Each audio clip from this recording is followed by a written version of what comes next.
Olá, boa noite, tudo bem? Sejam bem-vindos novamente ao meu canal. Vamos seguir aqui com a série de bate-papos. Hoje vamos fazer um bate-papo um pouco diferente para quem vem acompanhando aqui no canal. Sabe que normalmente eu trago algumas coisas mais técnicas, alguns conceitos, às vezes algumas dúvidas que o pessoal me manda no LinkedIn. Hoje vamos fazer um pouco diferente, né? Como é que eu vim parar aqui, onde eu tô, né?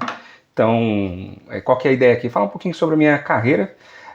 Vou tentar estruturar um pouquinho desde a época da faculdade até onde eu estou hoje, tá? Hoje eu estou gravando esse vídeo aqui em 2026 e vamos começar lá em 2007, tá? Quando eu comecei a fazer a faculdade. Hoje vamos falar apenas sobre a parte da faculdade. Eu fiz um roteiro aqui do lado, então hora eu vou estar olhando aqui para o roteiro, hora eu vou estar olhando para vocês, para não deixar passar nenhum ponto, tudo bem? Deixa um joinha, curte o canal, compartilha, tá? Esse vídeo aqui é para você que está com dúvida na carreira, que já está há um tempo na carreira e acha que a sua vida está muito difícil, que a carreira é complicada, que você queria estar fazendo outra coisa da vida. Então eu vou complicar não, eu vou imagina que eu vou complicar, gente, eu vou complicar não, eu vou apenas exemplificar algumas coisas aqui e contar mesmo as impressões, alguns erros, alguns acertos, que eu acho que pode ajudar o pessoal ali, quem ainda não está na profissão, mas pretende ingressar na engenharia de materiais, ou para quem já está há algum tempo ali na engenharia de materiais, mas na engenharia no geral, tá bom? Uma visão, sempre vai ser aqui bastante pessoal, né? Já começando aqui com os recados, né, e no conteúdo do vídeo. É uma visão muito pessoal, é uma impressão extremamente íntima, é particular, é de cada um. A gente precisa saber o que a gente quer ser, né? Eu até escrevi um artigo junto com minha esposa, né? Lembrei aqui agora, se era isso que eu queria ser quando eu crescesse. Então a gente sempre fala muito quando a gente é novo, assim, né? O que você quer ser quando crescer? O que eu vou ser quando eu crescer? E depois que a gente cresce, né? A gente deveria nós deveríamos nos fazer essa pergunta mais vezes, né? Assim, era isso mesmo que eu queria ser quando eu crescesse? Então vamos lá, faculdade.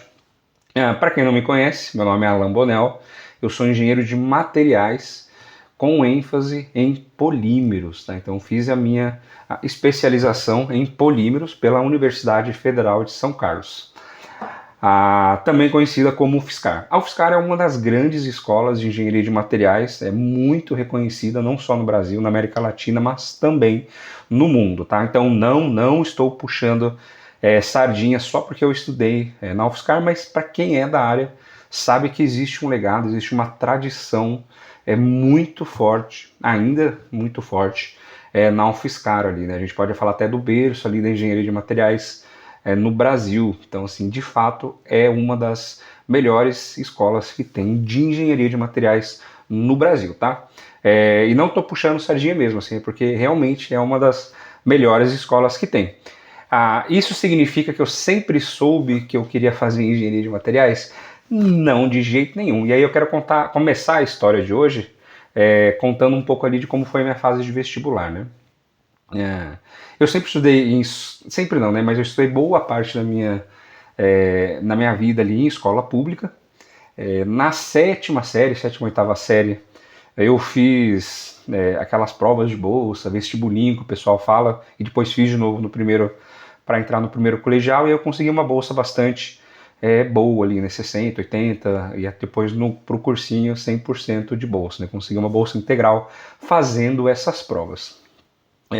E aí eu fui para o sistema Anglo de ensino, né, durante o finalzinho ali do ensino fundamental. Na minha época era só até a oitava série, né, hoje já tem nono ano, praticamente a mesma coisa, mudou um pouco de nome. Mas na minha época era até o oitavo ano e a gente ia para o primeiro colegial, primeiro ano do ensino médio. Foi um período muito bacana, mas foi um período bastante estressante. Para quem sai da escola pública e vai para a escola particular, sente uma pressão ali, sente um pouco de essa tendência ali, aquela cara ali que as escolas colocam. E o Anglo é um sistema muito bom, mas é um sistema, a gente falava na época assim, o Anglo é muito fuvesteiro, né? Então assim, foca muito em aprovação para USP, Unicamp, para esses tipos de vestibular, tá? Então, normalmente também para as carreiras mais tradicionais, tá? Então, o que seriam essas carreiras tradicionais? Né? Medicina, direito e engenharia, tá? Acho que eu vou fazer um vídeo, inclusive, falando sobre a minha impressão da engenharia e o futuro, né? O pessoal fala muito dos apagões dos engenheiros, né? Mas aí eu vou falar em outro vídeo. Pois bem, eu fiz o meu primeiro colegial, segundo, terceiro, tudo, no sistema Anglo. No terceiro colegial eu praticamente tive um burnout, então eu ia muito bem nos simulados, eu sempre fui assim um bom aluno nessa parte da minha vida e eu tinha tudo ali para passar direto, né, no terceiro colegial. Quando eu falo que eu ia muito bem, eu acertava entre 75% e 90% das provas de vestibular, dos simulados que eu fazia. O que é uma pontuação ainda hoje, assim, bastante elevada, tá? Não tô me gabando, assim, tô só falando que eu de fato ia muito bem. E eu lembro que era comum ali acertar 80 e poucas questões, 70 e poucas questões ali dos simulados que às vezes eram 90, às vezes eram 100 questões. E aí quando eu fiz vestibular, eu lembro que eu acertei tipo 30 e poucas questões na FUVEST ali no terceiro colegial, ou seja, foi um desastre total, total, total. Então eu sabia a matéria, eu cheguei na hora da prova e eu literalmente travei. Então assim, mas eu estava muito estressado. Eu já trabalhava como monitor na época, então eu estudava de manhã até, eu não lembro direito o horário, mas acho que era das 7 ao meio-dia ou das 7 a 1 da tarde, almoçava, e aí eu ficava em plantão de dúvidas, né, estudando com os alunos do ensino fundamental na parte da tarde ali, se eu não me engano acho que era das 2 da tarde até as 6. E às vezes à noite eu também dava aula particular ou aproveitava para estudar, então era uma rotina assim, bastante desgastante para quem está ali no terceiro colegial, né? Eu praticamente vivia dentro da escola. E aí deu no que deu. Acabei não passando, mas nem de perto, assim, para não sentir nem o cheiro de uma segunda fase, né? E aí, tanto que eu mudei de escola, né? Tive um probleminha ali na escola, acabei ficando ali com um horário de trabalho muito ruim, né? De trabalhar, ter que acordar às 5 da manhã, mas para fazer o cursinho à noite, que as aulas iam até 11 horas da noite. Eu não morava na mesma cidade que eu estudava, então isso também não daria certo de jeito nenhum. Acabei mudando, então eu saí do Ângulo e fui pro Objetivo. No caso do Objetivo, tá? Eu não vou falar nem bem nem mal da escola, mas era um sistema ali que na época, tá? Isso eu tô falando lá de 2005, 2006, na cidade de Tatuí, o Ângulo tinha um sistema um pouco mais robusto, tinha uma estrutura melhor de ensino, tá? E não significa que eu esteja falando mal do Objetivo, tá? Na época, na realidade da cidade, era reconhecidamente ali para aquela região, para aquela situação, o ângulo era um pouco melhor. E eu, de fato, fui para o Objetivo e foi uma mudança de vida muito grande, porque eu estudava de manhã, eu conseguia dormir à tarde, eu não trabalhava, né? Consegui não trabalhar porque eu consegui uma bolsa integral. E eu passei a estudar muito menos, assim, e muito estranhamente foi o que deu muito certo para minha realidade. Então eu passei em algumas faculdades, e aí eu já vou contar aqui no que eu passei tanto na época, o que eu prestei, né, e o que eu passei, né? É bom falar também do que a gente não passou. E teve esse estranhamento ali de eu ter passado, estudado menos e ter tido um desempenho muito melhor. Por que eu contei toda essa história? E por que eu vou contar tudo que eu prestei aqui? Quando eu prestei a faculdade de engenharia, eu era muito bom em exatas, eu sempre gostei muito de matemática, de física, de química, e eu queria fazer uma coisa aplicada, não conhecia muito a profissão de engenharia, então eu fui meio que às cegas. Eu fui tão às cegas que eu prestei Academia da Força Aérea, lá em Pirassununga. Não passei, se não me engano, acho que foi por uma questão de inglês na época. Eu tirei 4,5, precisava de 5, né? Foi uma questão, a prova era de 20 questões.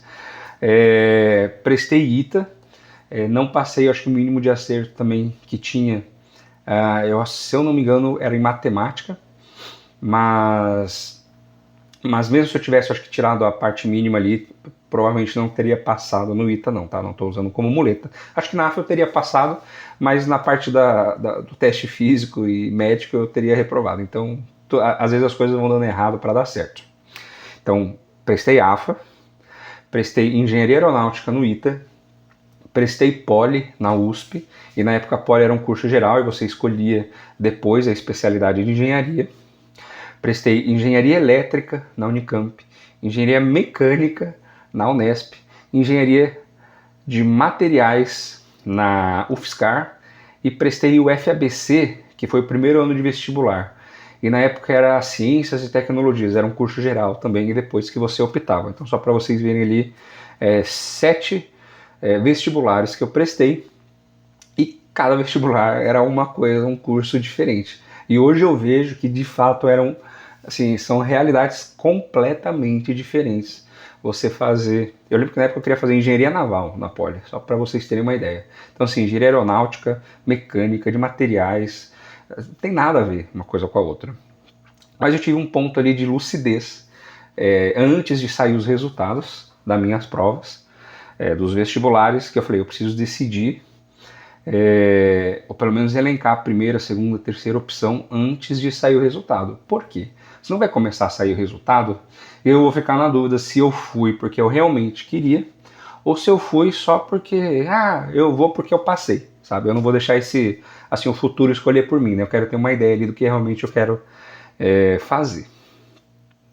E aí qual foi o resultado? Eu não passei na AFA, não passei no ITA, e os resultados, eles saíram, que lembro que foi na mesma semana, então serão alguns resultados na segunda, na quarta, na quinta e na sexta.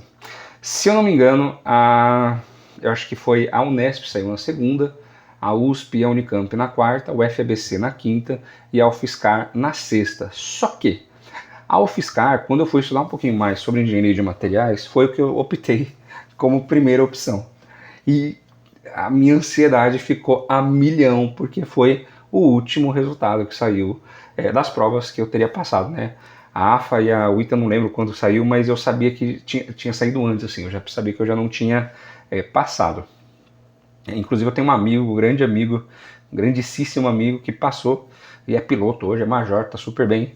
E ouvindo as histórias assim, eu claramente não serviria para quem me conhece, sabe? Eu não seguiria a carreira militar assim, ou seria uma pessoa completamente diferente, mas não era o que não combina comigo assim. E eu optei pela engenharia de materiais. Então, antes de sair o primeiro resultado lá da Unesp, eu optei pela engenharia de materiais e mais. Eu já tinha optado por polímeros. Eu vi que era uma área muito nova, que era uma tendência, a química nova, uma infinidade de possibilidades. Era um campo, e ainda é um campo, dentro da engenharia de materiais, que ele é um pouco mais recente, né? Até por conta da química, dessa produção sintética ali, ele é um pouco mais recente. Isso não significa que seja melhor ou pior do que os metais e que as cerâmicas. É apenas diferente, e foi o que eu optei fazer. E não me arrependo de jeito nenhum dessa decisão. E aí, vamos lá. Eu lembro que quando saiu o resultado na Unesp, eu passei na Unesp, passei super bem, acho que eu passei em 6º colocado, se não me engano, em engenharia mecânica. E aí eu lembro que aquela coisa, eu falei assim, nossa, quer ver que eu vou passar só na Unesp, e aí justo, assim, a engenharia de materiais lá no final vai acabar não dando certo, né? E a engenharia mecânica de materiais ali, assim, eu talvez conseguiria ter... eu prestei para Guaratinguetá, que é o campo de engenharia de materiais também, então talvez eu teria transferido, tá? Não seria um grande problema. E também nada contra a Unesp, tá? Muito pelo contrário, eu faço meu doutorado hoje pela Unesp, é uma excelente universidade, dá uma baita estrutura para os alunos. E aí foi para quarta-feira. Na quarta-feira eu tive uma surpresa muito grande, e às vezes eu conto essa história até hoje. Eu lembro que na Unicamp era uma pontuação de 120, de 0 a 120 na época. E eu fiz, se não me engano, era 108 ou 112. Sim, era uma nota que eu passaria até em medicina com folga no ano que eu fiz. Inclusive na segunda fase, eu acertei 80%, 90% da segunda fase. Assim, se eu tivesse, obviamente eu fiz, né? Se eu tivesse feito ali os pesos das notas, eu teria passado em medicina tranquilamente. E curioso, porque muita gente às vezes estuda para medicina e não consegue a nota que precisa, né? E às vezes tem muita gente aí que acaba fazendo outros cursos e a nota daria, né? Pois bem, eu falo ainda hoje, o pessoal fala assim, poxa, você poderia ser rico, poderia ser médico, mas eu estou bem, sim, na profissão que eu estou muito bem mesmo, não me arrependo de jeito nenhum.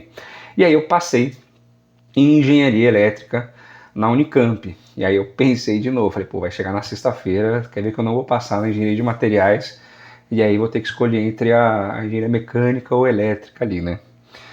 Hoje eu vejo, assim, depois de ter feito o curso, eu não teria aptidão nenhuma para fazer elétrica. Primeiro pela área elétrica, não é uma área que eu domino. Eu acho até interessante, sim, mas não tem muito a ver comigo, não. A engenharia mecânica eu teria sido, assim, mais feliz, assim, né, mais realizado. Mas a engenharia elétrica teria sido assim, uma varada na água, né, vamos dizer assim. E outro ponto é a questão do curso em si, né? É uma carga de cálculo de física. O cálculo ali é muito pesada para engenharia elétrica. Então, se você está pensando em fazer engenharia elétrica, pense muito bem, porque é um curso extremamente puxado, é pesadíssimo, pesadíssimo, tá? E aí saiu o resultado também da USP no mesmo dia, na Poli. Na época, a Poli eram, se eu não me engano, 750, 800 vagas, alguma coisa assim, 750, 800, 850 vagas, e eu tinha passado em 912, alguma coisa assim. E aí chamou até quase 1.200, então eu não passei de primeira chamada, mas acho que na segunda ou terceira chamada, acho que foi na segunda chamada, eu fui convocado e aí não fui fazer. E na época eu não queria morar em São Paulo. E acontece que hoje eu trabalho do lado da Poli. Então acabei vindo para São Paulo de qualquer jeito. O destino é uma coisa bizarra, né? Mas vamos lá.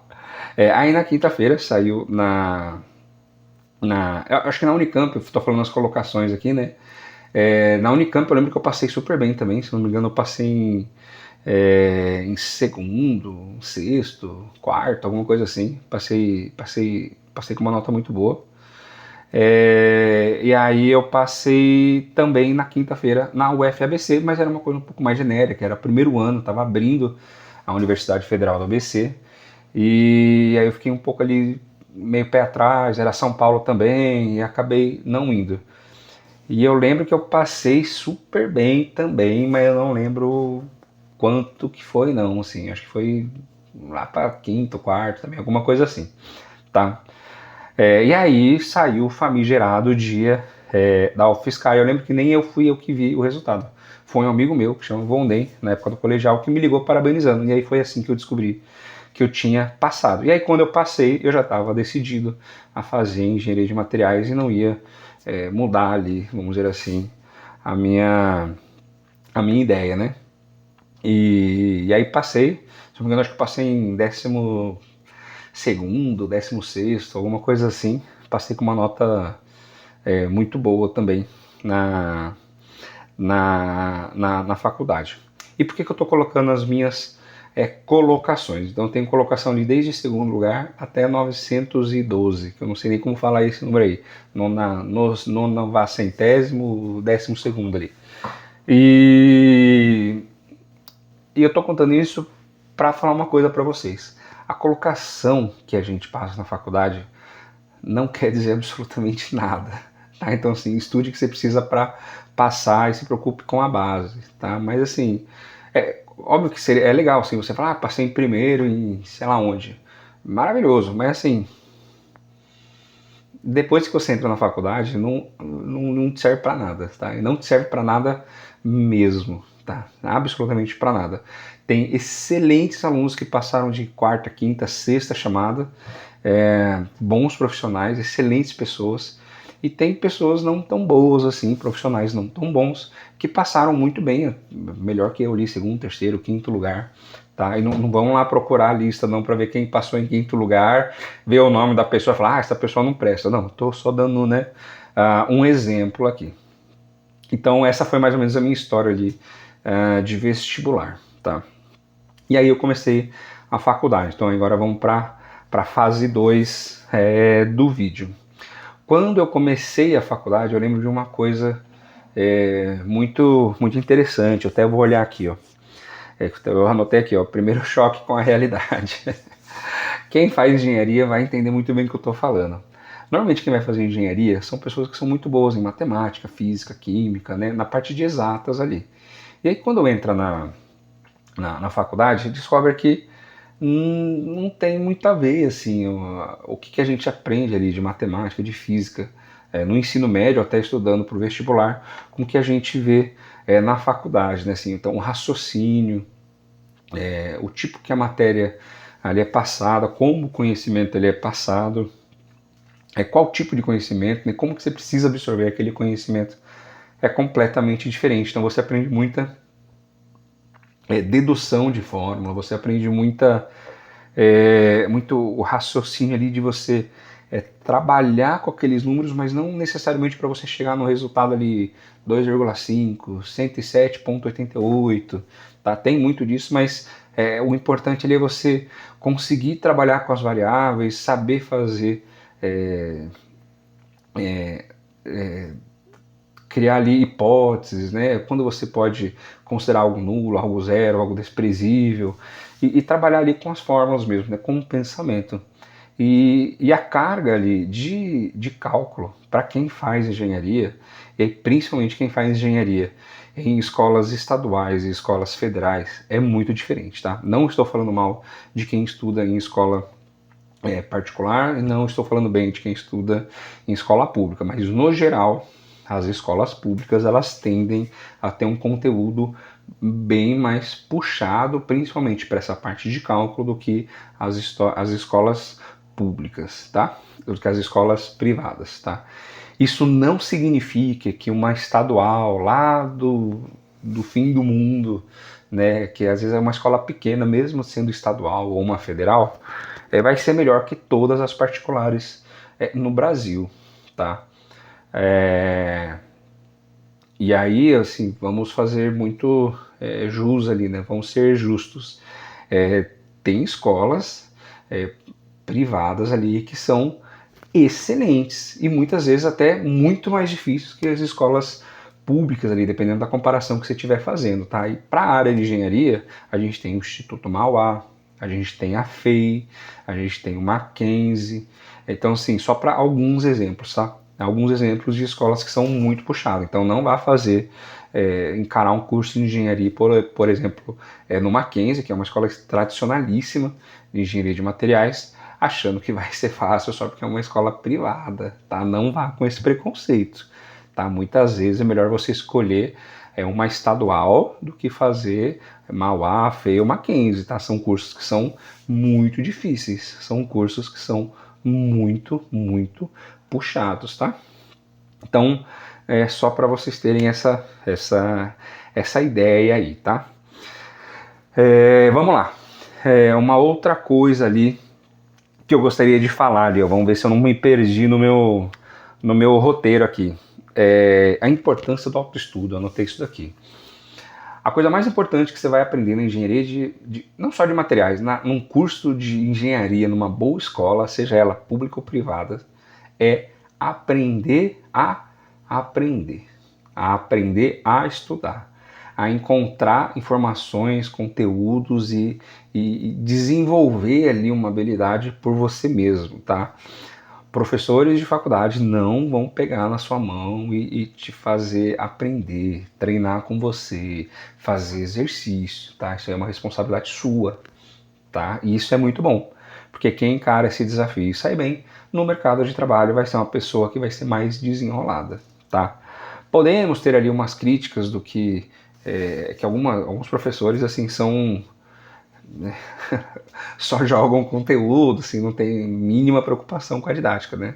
Mas assim, no geral, você vai aprender a estudar, você vai aprender a entender as coisas, a como entender, a como aprender, a como estudar. Tá? Então vá preparado, porque o desafio para quem faz uma faculdade de engenharia é gigante, tá? Isso é gigante.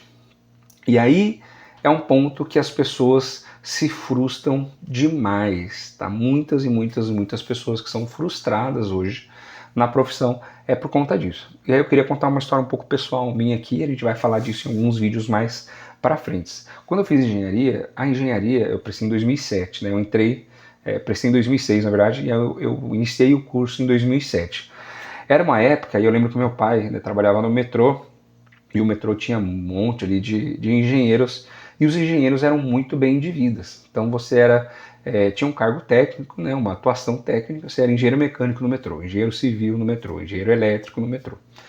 E as pessoas viajavam para fora do país, tinham 2 carros, eu morava em São Paulo, mas tinha casa na praia, tinha uma casa de veraneio ali, uma casa do interior. Então, assim, era os salários ali, né, que proporcionavam um poder de compra que era muito bom.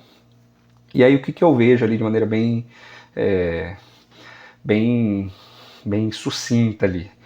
Quando eu fiz engenharia, os cursos eram concorridos, né? Então era uma relação de candidato-vaga que era muito grande, eram notas de cortes que eram elevadas, né?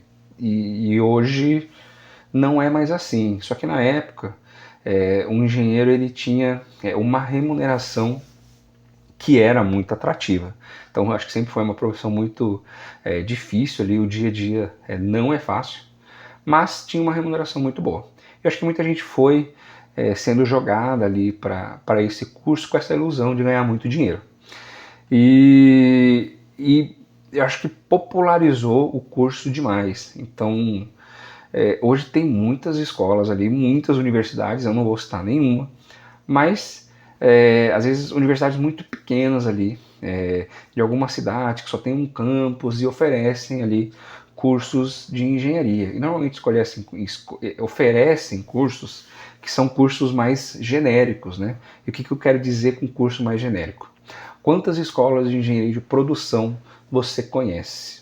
Tá? E eu não estou falando mal dos engenheiros de produção, não estou falando mesmo, mas é uma formação que a estrutura que você precisa ter de laboratório, de conhecimento técnico, não é tão grande. Então acaba sendo mais fácil você abrir esse curso. O curso em si ele tem uma carga técnica de cálculo ali, que é a parte que é mais complicada da engenharia, que ela é muito mais tranquila.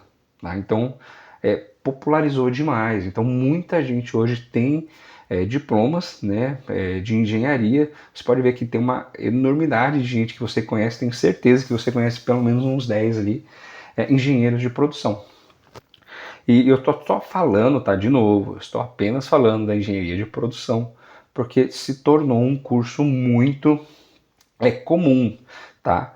E eu vejo muitas escolas hoje falando de engenharia de produção, que você vai estudar para ser gerente, que você vai estudar para ser diretor, que você vai estudar para ser chefe, que você vai ganhar muito bem.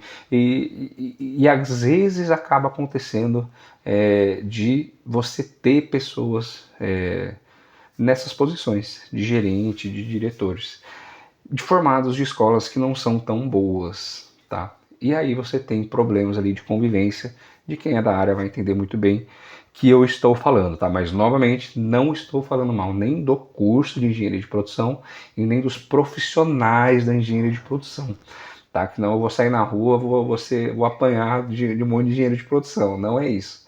Mas é perfil de curso, tá? E eu acho que muita gente foi iludida, tá? Com essa visão de que a engenharia de produção, é um curso fácil, eu vou estudar para ser gerente, vou ganhar muito dinheiro, e aí saturou o mercado, tá? E aí o pessoal hoje faz piada, aí não só com engenheiro de produção, tá? O engenheiro no geral, engenheiro civil, mecânico, elétrico, de materiais, inclusive, que não fica na área, tá? Então já tem uma tendência desses engenheiros não ficarem na área.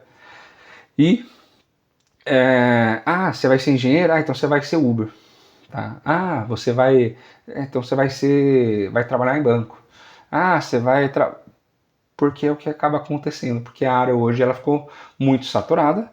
As pessoas viram que o investimento de tempo, de conhecimento, de estudo não condiz com a realidade salarial hoje, porque tem muitos engenheiros no mercado, formado por mais diversas universidades, e as pessoas se frustram e acabam indo para as outras áreas. A profissão em si acaba virando de certa forma, até uma piada, e é isso aí, né? Então, cuidado com essas partes ali, tá? Novamente, não estou falando mal de engenheiro de produção, nem da engenharia de produção, tá? Estou apenas passando ali um recado, tá? Então hoje a gente tem esse apagão ali de engenheiros, né? Que o pessoal fala, mas é uma oportunidade boa. Eu acho que daqui uns... as empresas ali, a indústria, né? Já está sofrendo um pouco com isso. Eu acho que daqui 5, 10 anos esse cenário infelizmente tende a se intensificar e de fato ter uma escassez de mão de obra muito grande. E aí começaremos a ganhar mais dinheiro, as pessoas vão ficar mais interessadas pelo dinheiro, vai começar a ter um novo boom ali de engenharia daqui uns 10, 15, 20 anos ali, tá? E aí esse ciclo ele vai se repetir, tá? Normal, acontece, é a vida, tudo bem? Vamos para a parte final aqui desse vídeo, tá? Primeiro curso ali falando sobre minha experiência na faculdade, né? Minha experiência na UFSCar. O curso ele é muito difícil, mas quem faz ali, e eu vejo isso acontecer mais nas universidades públicas, quem faz uma universidade pública vai perceber que tem opções de oportunidades ali, uma estrutura muito diferenciada. E aí quando eu estou falando isso você tem muitas bolsas para estudar em escolas públicas, né, em faculdades. Você tem possibilidades de trabalhar ali em laboratórios de pesquisa, seja como estagiário, seja como aluno de iniciação científica. Você tem contato com professores que normalmente são referências no setor. Você tem possibilidade de fazer intercâmbio, tá? Muitos desses professores, eles têm contatos com pesquisadores na Alemanha, no Canadá, na África do Sul, na China, Singapura, França, Nigéria, e Colômbia, sei lá, e vai pelo mundo inteiro esses contatos. Tá? Então é uma estrutura ali, é um leque de possibilidades que as escolas públicas ainda têm sim como diferencial, tá? No geral, tá? Faculdades como aquelas que eu já comentei oferecem para você as mesmas ou até oportunidades melhores do que muitas escolas públicas hoje em dia já, tá bom? Então não se engane, largue esse preconceito aí se você tem de, não vou fazer escola privada, não tem nada a ver, tá? No dia a dia, no final do dia, o que vai valer é se você é um engenheiro e se você consegue ali trabalhar, desempenhar no seu dia a dia com uma característica muito importante, que é todo engenheiro hoje precisa saber lidar com pessoas, tá? Então, além da parte técnica, que ela é fundamental, ela é importantíssima, tá? Tenha uma especialidade, tá? Seja um engenheiro, sou um engenheiro civil, eu vou ser o cara das pontes, eu vou ser o melhor metalurgista do planeta, então vá lá para a engenharia de metalurgia, engenharia metalúrgica, engenharia de materiais com ênfase em metálicos, seja o cara da mecatrônica, mas tenha essa aptidão técnica, tá? Porque ela vai te ajudar demais. Só que você precisa hoje saber, assim, incontornável você conhecer ferramentas de gestão, principalmente gestão de projetos, tá? Um engenheiro hoje que não tem uma formação, conhecimento, uma prática, experiência com gestão de projetos, tá complicado, tá em maus lençóis, tá? Então precisa ter essas aptidões, tá? Então procure formações, né? E novamente, boas formações em gestão de projetos, em PMBOK, em Scrum, em gestão ágil, em Kanban, e todas essas ferramentas. Ele é uma sopa de letrinha, mas faça ali, vale a pena sim fazer um MBA, um bom MBA, uma boa pós-graduação em gestão de projetos, tá? E pegando um gancho ali da gestão de projetos, a questão hoje é assim, ó.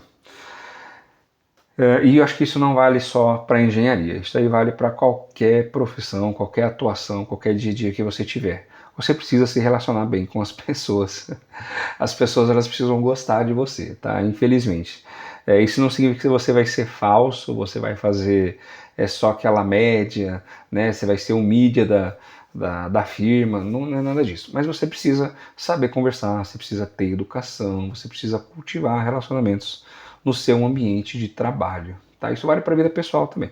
Mas você precisa cultivar esse relacionamento, tá? Então é um exemplo muito claro aqui no que acontece.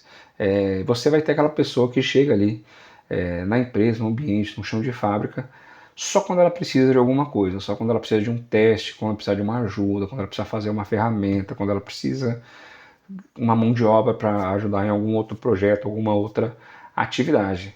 E as pessoas, você vai ver que muitas vezes a maneira como a pessoa chega, a educação da pessoa, são relacionamentos que ficam muito difíceis, tá? Então, preze muito pela sua educação, preze muito por esse relacionamento pessoal, tá? Eu acho que um dos grandes aprendizados que eu tive na faculdade foi a questão de relacionamento pessoal, tá? E eu não digo isso que eu tenha acertado, muito pelo contrário, eu acho que foi um grande erro. Eu me preocupei muito com a área técnica, então fiz iniciação científica, mais de uma. Eu lutei para conseguir um estágio fora do país. Eu fui tutor, eu estudei pra caramba, eu não queria ter reprovação. E aí eu acabei, aliado também um pouco ali com falta de dinheiro da época de estudo, eu acabei deixando um pouco de lado enxergar os meus colegas ali de universidade como futuros colegas de trabalho. Então, assim, hoje o pessoal até brincava assim, né? Assim, eu não fui da turminha malhação. Mas é um pessoal que foi fazendo uma amizade muito bacana durante a faculdade, que ia muito pra festa, ia muito um pra casa do outro, ia pra cervejada, fazia churrasco, às vezes até fazia algumas viagens que eu, por estar muito preocupado, por estar muito sem dinheiro, acabei deixando e muitas vezes precisando deixar isso de lado, tá? Isso foi um grande aprendizado ali, eu demorei um pouco para entender essa parte, tá? Então tem uma vida universitária, tá? O pessoal que está ali com você são colegas de trabalho. Então hoje, né, depois ali de 2007, né, quase 20 anos, né, de que eu entrei na faculdade, essas pessoas, né, esses meus colegas, são as pessoas que são nossos fornecedores, nossos concorrentes, meus clientes. Eu sou fornecedor muitas vezes desse pessoal, então a gente acaba se encontrando ali no dia a dia. Então muita parceria, muito projeto, muita relação ela vem da época da faculdade. Isso é importantíssimo, tá? Então vá pra festa, tome porre, fique bêbado, saia dançando muito louco na rua, é, faça parte da atlética, faça parte da bateria, faça parte da empresa júnior, participe, cultive essa vida social que você tem, tá bom? Mais um ponto que eu queria deixar registrado, falei pra caramba, né? 30 e quantos minutos? 37 minutos já de vídeo. Mas eu tava falando da questão dos professores, né, de ser referências, eu acabei esquecendo de falar na época, naquela hora ali do vídeo. E eu puxei a sardinha, né, para UFSCar, mas eu queria justificar isso. Queria citar, né, pontuar. A engenharia hoje de materiais na UFSCar, ela é uma referência, sim, de fato, tá? É um dos melhores cursos. E por ter sido ali o começo da engenharia de materiais no Brasil, muitos professores acabaram estudando com os grandes nomes, ali, as lendas da engenharia de materiais no mundo. E hoje, ainda hoje, são pessoas que são referências no setor, tá? E muitos livros que você encontra hoje e você estuda são dessas pessoas. E eu tive o gigantesco prazer de ter aula com essas pessoas. Então, por exemplo, eu tive aula com o Canevarolo, tá? O Sebastião Vicente Canevarolo Júnior, né? A lenda dos polímeros. Né? Então tem aquele livro famosíssimo, né, de ciência dos polímeros, o texto ali, né, para engenheiros e técnicos, tecnólogos e tudo mais. E é um dos grandes livros. Então a matéria que a gente fez, por exemplo, era estrutura e propriedade de polímeros, e a gente dissecou aquele livro inteiro. Então todo mundo tinha o livro dele, até hoje eu tenho o livro dele, e era ele que estava dando aula. Então foi essa pessoa que criou o material, criou a base ali de estudo em português, e eu acho que é um dos únicos livros até hoje ali, eu acho que é um grande livro, eu acho que eu vou me arriscar. É o único livro que a gente tem daquela maneira no Brasil, tá? E é escrito pelo professor Canevarolo, e eu tive aula com ele, então assim, é de fato uma referência e é o que faz a universidade ser grande. Então eu tive aula com o Elias Rage, com a Rosário Bretas, de Reologia, fiz iniciação científica, inclusive com ela, depois fiz meu TCC também com ela. É o Maurício Ferrante, de Seleção de Materiais. E deixa eu ver se eu lembro mais algum aqui. O Elias Rage, o Pessan, Luiz Antônio Pessan, um gigante na área, o José Alexandrino Souza, quase reprovei inclusive, mas sim, o José Alexandrino Souza. Então, assim, o Agnelli, quem conheceu o Agnelli sabe que é um dos gigantes na área. Então são as pessoas, e todas essas pessoas, elas têm materiais, elas têm livros e são referências na área, tá? E é o que faz a faculdade ser grande, mas também é um resultado de a faculdade ser tão grande do jeito que é, tão reconhecida, tá? Então, de fato, o curso ali de Engenharia de Materiais, ele é excelente. E deixa eu ver se eu não esqueci de nada aqui do meu roteiro. Falei tudo que eu queria falar hoje, tá? Então, muito obrigado. Esse é apenas o primeiro vídeo ali de uma série desses vídeos sobre minha carreira. Espero que vocês gostem, tá? Nós somos, provavelmente se você está assistindo esse vídeo aí, nós somos colegas de profissão, tá? Não se esqueçam disso. Então, deixe um comentário, estreite relações comigo, é muito interessante conhecer muita gente ali da área também. Vai lá no meu LinkedIn, pede uma conexão, manda uma mensagem, tira dúvidas, sugira vídeos, porque a relação ali, pessoal, é muito importante na nossa área, tudo bem? Então, essa ali foi a minha vivência ali, minhas impressões ali da época de faculdade. Se alguém tiver alguma dúvida, eu posso fazer mais um vídeo ali, tudo bem? Por hoje é só, muito obrigado, curte, compartilha, comenta esse canal e te vejo no próximo vídeo.